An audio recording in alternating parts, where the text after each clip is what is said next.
ज्यादा लाभ नहीं होने जा रहा है।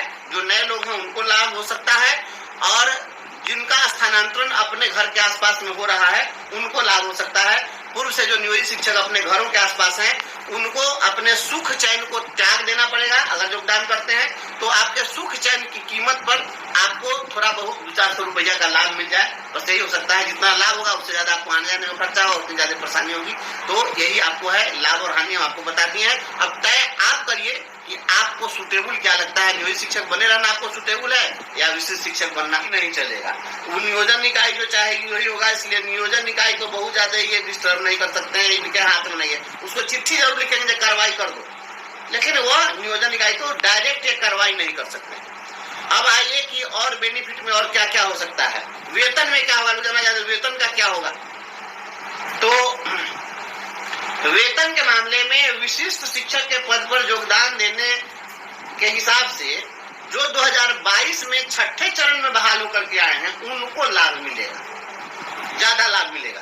क्योंकि उन लोगों की जो अभी सैलरी है, उनका जो अभी बेसिक पे बन रहा है वह 22,000 के आसपास बन रहा है, और इनको जब मिलेगा तो 25,000 से अधिक चले जाएंगे। तो इन लोगों को 3,000 साढ़े 3,000 रुपया इनके बेसिक में वृद्धि हो जाएगी, तो इनको 5,000 6,000 रुपया इनको ग्रॉस सैलरी में इजाफा हो जाएगा।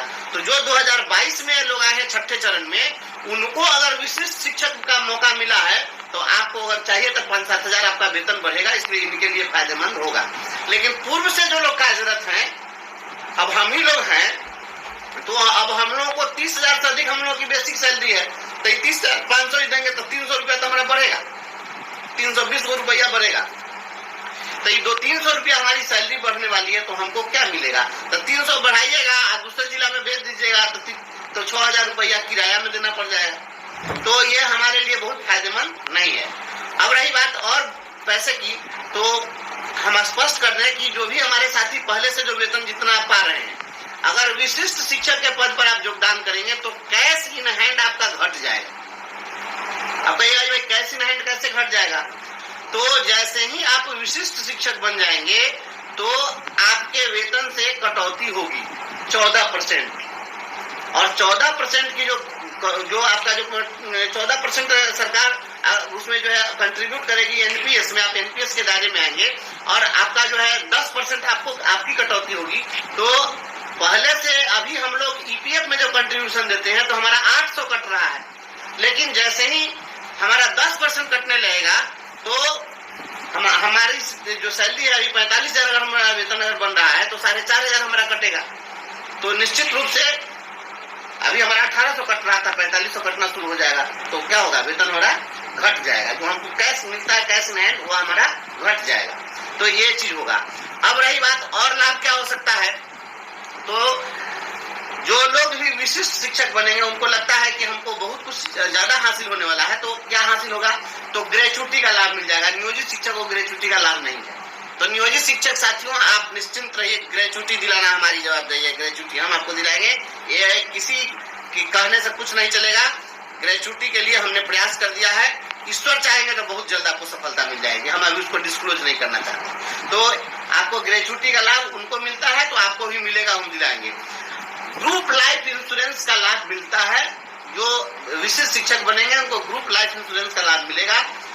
समूह जीवन बीमा का उसमें उन लोगों का 50 रुपया मंथली कटता है और ग्रुप लाइफ इंश्योरेंस का लाभ मिलता है।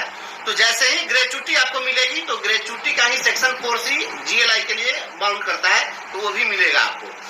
प्राण नंबर खुलता है एनपीएस के लिए, जो विशिष्ट शिक्षक बनेंगे उनका प्राण नंबर जनरेट होगा। नियोजित शिक्षकों को प्राण नंबर जनरेट नहीं होता है, क्योंकि हमारा यूएएन नंबर जनरेट होता है। तो यही है। और नए संवर्ग में जाने के कारण एक नुकसान हो सकता है कि आप जूनियर हो जाएंगे। देखिए इसमें कानूनी बातें बहुत सारी आएंगी, क्योंकि जब ये यूनिफाइड कैडर बन रहा है, जिला संवर्ग बन रहा है, एकल जिला संवर्ग बन रहा है, यूनिफाइड डिस्ट्रिक्ट कैडर जब बन रहा है, तो इस कैडर में जिस दिन से आप आएंगे तो स्वाभाविक है कि आपकी सेवा उसी दिन से, तकनीकी रूप से उसी दिन से काउंट होनी चाहिए।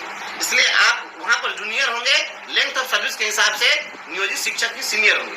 तो ये स्थिति बन रही है। मैं समझता हूँ कुल मिला जुला करके